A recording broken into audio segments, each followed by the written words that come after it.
मनुष्य योनि है और इसी में जन्म लेकर हम इस संसार में आते हैं। धर्म शास्त्रों के अनुसार मनुष्य को अन्य योनियों की तुलना में सबसे अधिक कष्ट भोगने पड़ते हैं। भागवत पुराण में इसका विस्तार से वर्णन किया गया है कि मनुष्य को जन्म से मृत्यु तक क्या क्या कष्ट और सजाएं मिलती हैं। जब कोई प्राणी मनुष्य के रूप में जन्म लेता है तो उसे पहले ईश्वर द्वारा तय किए गए वीर्य से गर्भ में प्रवेश मिलता है। गर्भ में वह 8 महीने तक कष्ट भोगता है। पहले 3 महीनों तक केवल अंगों का निर्माण होता है। चौथे महीने में मांस का निर्माण होने लगता है। फिर 5वें महीने में शिशु को भूख और प्यास लगने लगती है। इस समय वह शरीर के भीतर अधिक असहज महसूस करता है, क्योंकि उसका शरीर पूरी तरह विकसित नहीं होता और वह माँ के आहार से ही पोषित रहता है।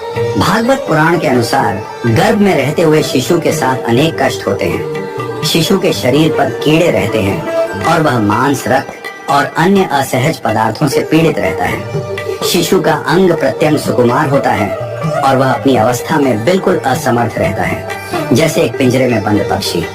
जब शिशु को अपनी पिछली जन्मों की याद आती है तो वह बहुत बेचैन हो जाता है और अपनी स्थिति से घबराता है। गर्भ में रहते हुए वह भगवान से प्रार्थना करता है कि उसे इस संसार के बंधन से मुक्त किया जाए।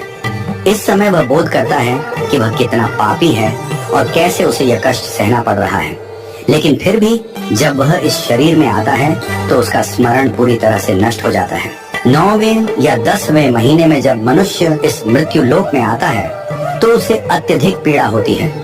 वह जोर जोर से रोता है और इस कष्ट भरे संसार में आने के बाद उसे खटमल, चींटियां और अन्य कीड़े उसे कष्ट देते हैं। शिशु को हर क्षण में किसी न किसी कष्ट का सामना करना पड़ता है। मानव जीवन में भी अनेक कष्ट होते हैं। जैसे किसी ने अपने जीवन में पाप किए हैं, जैसे दूसरों का शोषण, हत्या या बुरा व्यवहार, तो उसे अगले जन्म में भी उसी कर्म का फल भोगना पड़ता है।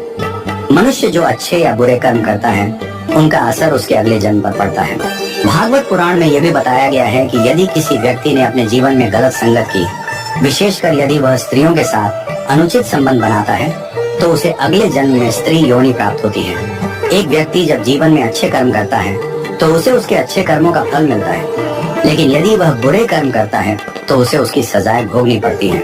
अंततः जब मनुष्य मृत्यु के करीब पहुंचता है तो वह अपने सारे जीवन के कर्मों को याद करता है और भगवान से मुक्ति की प्रार्थना करता है।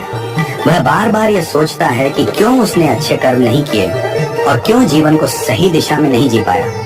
लेकिन यमदूत उसे उसके कर्मों के आधार पर ले जाते हैं और जीवन चक्र में उसे पुनः जन्म लेना पड़ता है। मित्रों, भागवत पुराण की यह कथा आपको कैसी लगी? कमेंट बॉक्स में अवश्य